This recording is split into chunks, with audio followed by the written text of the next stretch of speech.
BX1 ⁇ toujours plus d'actu. Il y aura une nouvelle manifestation dans les rues de Bruxelles ce week-end. Cette fois-ci, ce sera une manifestation qui demande l'autorisation de porter le foulard lorsqu'on est étudiant. On est en ligne avec l'une des organisatrices de cette manifestation, c'est Souhaïla Amri. Bonjour, merci d'être avec nous. Vous intervenez dans cette émission au nom du collectif Imazi Rennes. On va peut-être préciser, c'est quoi le mot d'ordre de cette manifestation qui aura lieu ce week-end. C'est bien de demander l'autorisation de pouvoir étudier avec un foulard lorsqu'on est notamment dans une haute école, c'est ça l'idée ? Oui, c'est ça. C'est en fait, notre manifestation, elle est mise en place suite à l'arrêt de la Cour constitutionnelle qui déclare en fait que ce n'est pas... interdire le foulard dans les écoles supérieures n'est pas contre nos droits. Et nous nous opposons à ça. C'est pour ça qu'on a décidé de mettre en place cette manifestation. Alors, il y a 3 collectifs, si je ne me trompe pas, qui organisent la manifestation. Oui. Il y a Imazi Rennes, dont vous faites partie. Il y a un collectif féministe qui s'appelle La 5e Vague. Et il y a un collectif qui s'appelle Belges comme vous. Vous venez de rappeler, c'est un arrêt de la Cour constitutionnelle, mais cet arrêt de la Cour constitutionnelle, il autorise la ville de Bruxelles à garder un règlement intérieur dans ces hautes écoles qui n'autorisent pas le foulard, mais on peut porter le foulard dans un certain nombre d'autres écoles. Pourquoi est-ce que vous avez besoin de manifester ? Est-ce qu'il ne suffirait pas justement que les étudiantes concernées aillent vers la haute école qui autorise ou n'autorise pas le foulard en fonction de leur choix personnel ?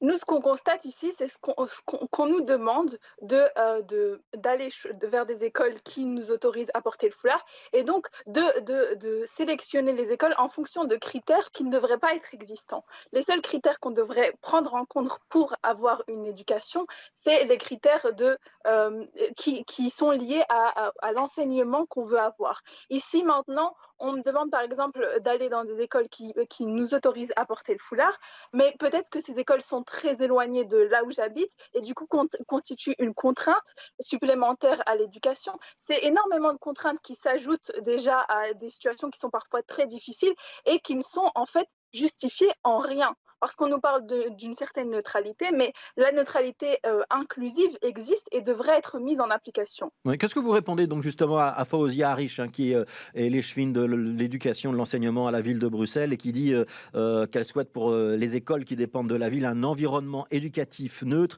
qui permet d'éviter de subir de la pression sociale. Ce sont les termes qu'elle a employés. Alors, je dirais à Madame Arish que si elle ne veut pas subir de pression sociale, elle devrait quitter la société parce que la pression sociale fait partie intégrante de la société à différents niveaux. Bien évidemment qu'on ne nie pas l'existence d'une potentielle pression sociale, mais personnellement, je pense que celle qui est réelle, qui touche le plus les femmes, c'est par exemple celle qui est liée au diktat de beauté. On nous parle d'une pression sociale hypothétique et sur base de ça, on veut limiter le droit à l'éducation à une tranche de la population. Et en fait, c'est scandaleux. Très honnêtement, c'est scandaleux.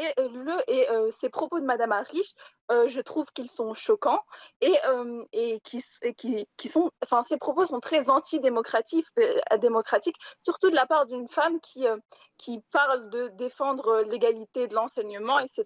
C'est assez ironique et hypocrite. Oui, Souhaïla Amri, vous pouvez entendre malgré tout qu'il y a un vrai débat dans la société et que cette question du voile, elle divise depuis très très longtemps et que pour un certain nombre d'intervenants, on suspecte que derrière le port du foulard, il n'y ait pas toujours la volonté de la jeune fille en question, mais qu'elle obéisse soit à la volonté d'un membre de sa famille, soit effectivement à une pression sociale, ou que ce soit aussi parfois dans certains cas le signe d'une radicalisation religieuse qui tend vers l'extrémisme. Vous pouvez entendre tous ces arguments ou pas ? Je peux les entendre, mais je considère qu'ils sont très hypocrites et très peu, en fait, qu'ils pèsent très peu dans ce faux débat, en fait. Parce que ici, en Belgique, on a un contexte particulier. On a des jeunes femmes qui ont grandi ici, qui ont étudié ici, et qui sont... Aujourd'hui, on parle de femmes adultes et majeures, qui font des choix en connaissance de cause. Et ici, cet argument est très paternaliste, en fait. On a cette idée que ces femmes ne peuvent pas décider pour elles-mêmes et qu'il faudrait créer des environnements où on pourrait les sauver d'elles-mêmes, en fait. Et, Ouais. et c'est très violent, en fait, comme propos. Oui, on est bien d'accord sur le mot d'ordre de la manifestation que vous organisez ce week-end. On parle bien de l'enseignement supérieur. On ne parle pas d'autoriser le port du foulard à l'école secondaire, par exemple.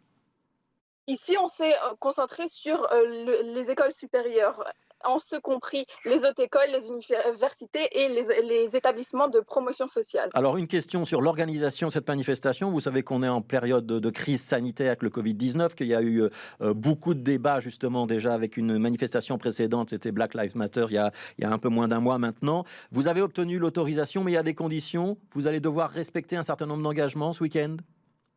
Alors nous, on est en étroite collaboration avec la police en ce moment. Il y a différentes mesures qui ont été mises en place pour justement garantir la sécurité des personnes qui vont venir manifester. On a des mesures qui sont faites en collaboration avec la police et également une équipe de sécurité interne à l'organisation. Ça veut dire que, si je suis bien informé, d'abord, il faudra porter le masque pour manifester et que vous avez accepté l'idée de vous auto-limiter à 400 personnes. Vous me confirmez ça ou pas? Alors, ici, on a eu une discussion avec la police. Effectivement, il y a eu de la discussion autour du nombre des manifestants. On attend 400 personnes et bien évidemment, Parce que sur si sur les pages Facebook, il y a déjà plus de 2000 sympathisants. Donc, c'est aussi une des craintes des pouvoirs publics, c'est qu'il y ait beaucoup de monde lors de cette manifestation. Ce ne sera pas le cas? Alors, nous, on a discuté avec des personnes qui sont militantes et qui sont dans l'associatif depuis longtemps, qui nous disent que sur les réseaux sociaux, il y a en général beaucoup de réactions, mais très peu de personnes qui se déplacent. Donc, on a fait une estimation et on part sur ça. Oui, et donc vous acceptez l'idée qu'il faudra limiter, que s'il y a trop de monde, il faudra faire demi-tour, ou pas? Non, il ne faudra pas faire demi-tour. On avisera au moment où ça, on avisera sur le moment. Merci Souhaïla Amri d'avoir été notre invité ce midi à propos de cette manifestation qui est donc organisée dimanche. Je rappelle que vous intervenez au nom du collectif qui s'appelle Imazi Rennes. Merci à vous.